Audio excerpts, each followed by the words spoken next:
नमस्कार, बहुत स्वागत है आपका प्रतिशोध में। और प्रतिशोध में निश्चित रूप से आप में से हर कोई ये जानने के लिए बेताब है कि जो कुछ नेपाल में चल रहा है वो असल में किसके किए हुआ है, कौन है असल में इसके पीछे का खिलाड़ी जो सामने नहीं आया है, लेकिन वो डोरियां खींच रहा है उन लोगों की जो सामने दिखाई दे रहे हैं। साथ में ये भी आप जानना चाहते हैं कि क्या इसका असर हिंदुस्तान पर भी कहीं हो रहा है, अगर हो रहा है तो कितना, किस तरीके का, और भारत के पड़ोस में ये सब जो चल रहा है एक के बाद एक, इसका असर होने क्या वाला है दूरगामी।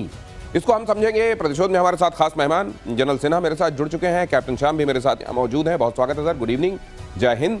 आइए सबसे पहले आपको ये खबर दिखाता हूं, लेकिन पहले ये कि सीरिया में इजराइल का ताबड़तोड़ अटैक हुआ है। होम्स और लताकिया में सैन्य ठिकानों पर एयर स्ट्राइक हुई है।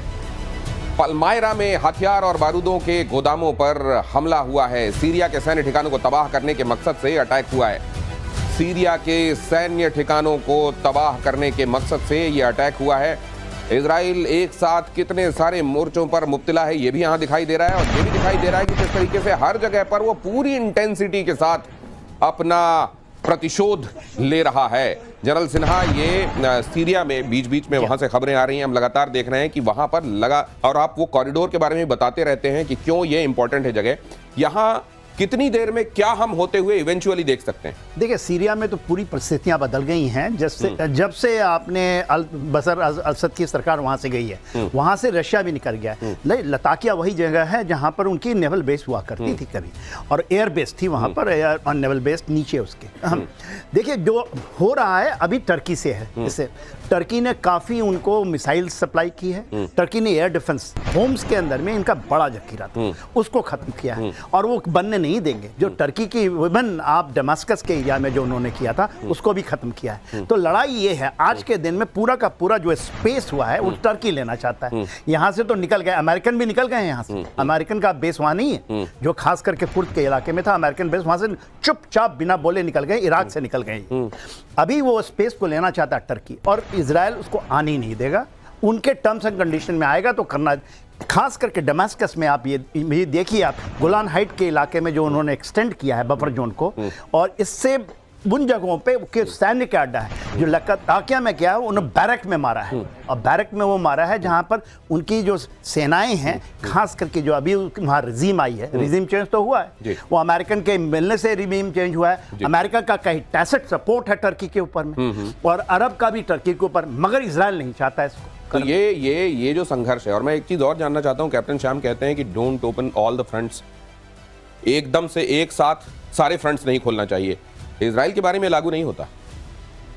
इजराइल अपने मकसद से चल रहा है, ग्रेटर इजराइल बनाना है उसे, वो उस मकसद से अब चल रहा है। अब उसे सिर्फ ये छोटी मोटी बातों का सहारा नहीं लेना, गोलन हाइट्स और उसकी जो बफर जोन को उसको कैप्चर करना, या जो असद की सरकार गई उसके बाद से जो वैक्यूम क्रिएट हो रहा है वहां पे, लेबनान का जो टैसिट सपोर्ट उसको फिर से मिलने वाला है, या नेवल बेस में आपने देखा जो अटैक, या फिर आप बाकी जगह देख लो, गाजा हो या हुती हो, वो रुक नहीं रहा। उसका मकसद है कि अगर कोई वैक्यूम क्रिएट हो तो वो पेरिफेरल सिक्योरिटी भी चाहता है, गोलान हाइट से आगे तक जाके अपने को सिक्योर करना चाहता है, और वो अब अपनी टेरिटरी बढ़ाना चाह रहा है। अब वो उस लेवल पे नहीं है कि मैं अपनी सभ्यता, अपने अस्तित्व के खतरे की बात कर रहा हूं। अब का इजराइल कुछ दूसरे माहौल में आ गया, उसकी अपनी बन गई है वजूद, और वो अब एक्सपेंसरिज्म में तो वो लोग जो अभी तक इजराइल के पक्ष को अस्तित्व से जुड़ा हुआ समझते रहे, क्या वो ये कहेंगे कि अब तो ये विस्तारवाद की तरफ बढ़ चले?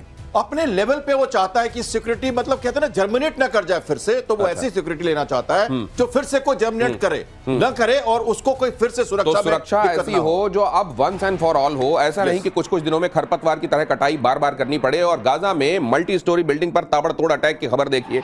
इजरायली फाइटर्स ने अल रुया टावर को जमींदोज किया, मिसाइल लगते ही इमारत मलबे में तब्दील हो गई। गाजा सिटी के सेंट्रल पैलेस्टाइन स्क्वायर पर निशाना, अल सलाम टावर को भी आईडीएफ ने किया जमींदोज। इजराइल का दोहा में भी हमास लीडर पर हमला, दोहा की राजधानी कतर में किया अटैक।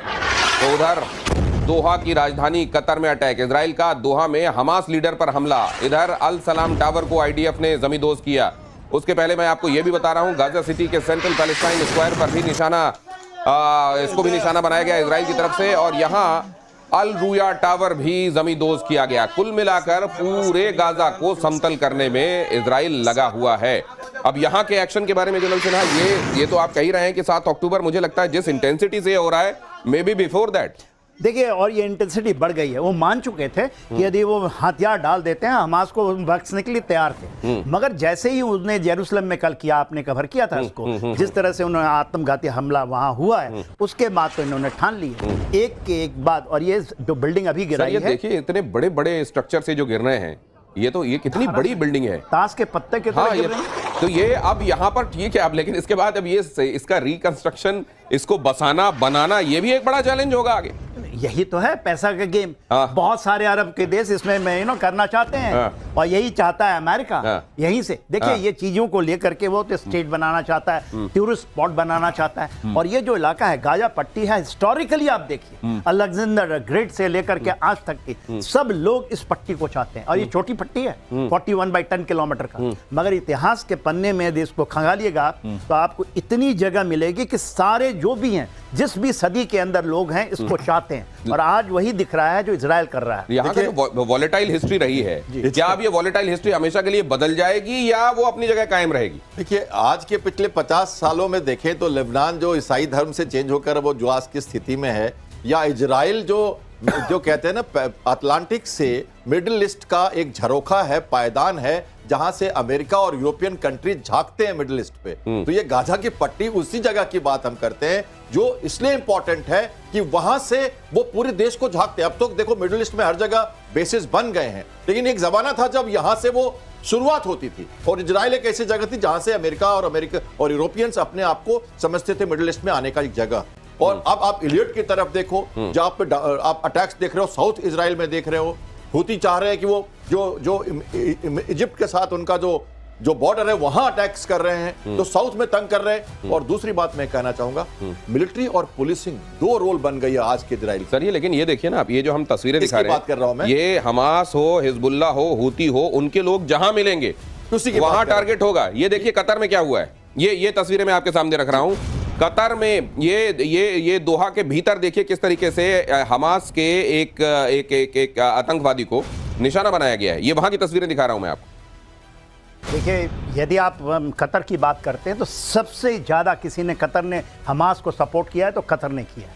और इसलिए कतर में चुन चुन के इस्माइल हानिया भी तो वहीं रहता था, ये तो नहीं कि। लेकिन वो लोग तो ये कहते हैं सर कि हमको बातचीत करना है तो इन लोगों से भी संपर्क रखना पड़ेगा, तभी तो हम मिडिलमैन बन पाते हैं। कतर का इन्वॉल्वमेंट नेपाल में भी है, तराई रीजन में। आपको यह जानकर खुशी नहीं होगी। इस रीजन में एक है, वो कहते हैं गल्फ ऑफ मैक्सिको। कोई गल्फ ऑफ मैक्सिको नहीं है, गल्फ ऑफ थाईलैंड है, मगर मैक्सिको और गल्फ में कतर का नाम आता है।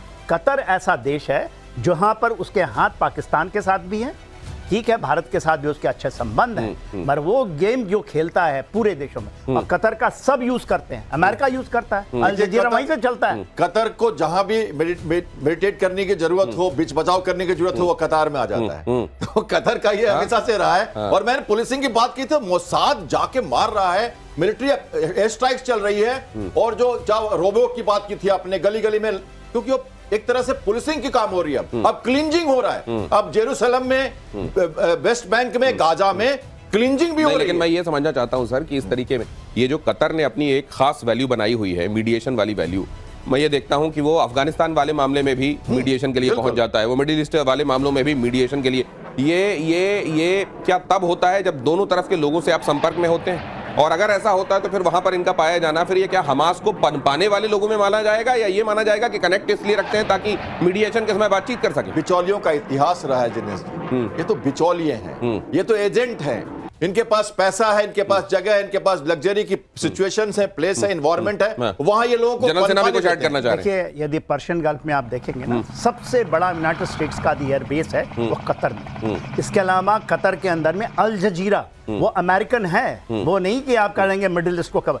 तो कतर ऐसा जगह है, और रशिया का भी इन्वॉल्वमेंट है यहाँ पर। कतर में तुर्की का भी इन्वॉल्वमेंट है। कतर ऐसा देश है कि वो कहते हैं तो मेडिएशन करता है, बिचौलिया उचलिया, मगर मेजर चीज है वो आपको एक सॉफ्ट पावर प्रोवाइड करता है कतर, जो अमेरिका को प्रोवाइड करता है। अमेरिका को पर्शियन गल्फ के अंदर में सबसे बड़ा उसका पिटलुगु है अमेरिका का, तो वो कतर है। और उसकी इन्वॉल्वमेंट पाकिस्तान में भी बहुत ज्यादा। मैं फिर आपको बताता हूँ, नेपाल के अंदर में, तराई रीजन में बहुत ज्यादा है। तो इसका मतलब यह है, जनरल सिन्हा ये कह रहे हैं कि वो देश पहचान लीजिए जो दुनिया भर में गड़बड़ियां फैलाता है, फिर वो देश भी पहचान लीजिए जो उसी देश की शह पर दुनिया भर की गड़बड़ियों के लिए मीडिएशन का काम करता है। शायद आप ये कहने वाले हैं, लेकिन उससे पहले हूती विद्रोहियों का बड़ा दावा, इजराइल के 2 एयरपोर्ट पर ड्रोन अटैक का दावा।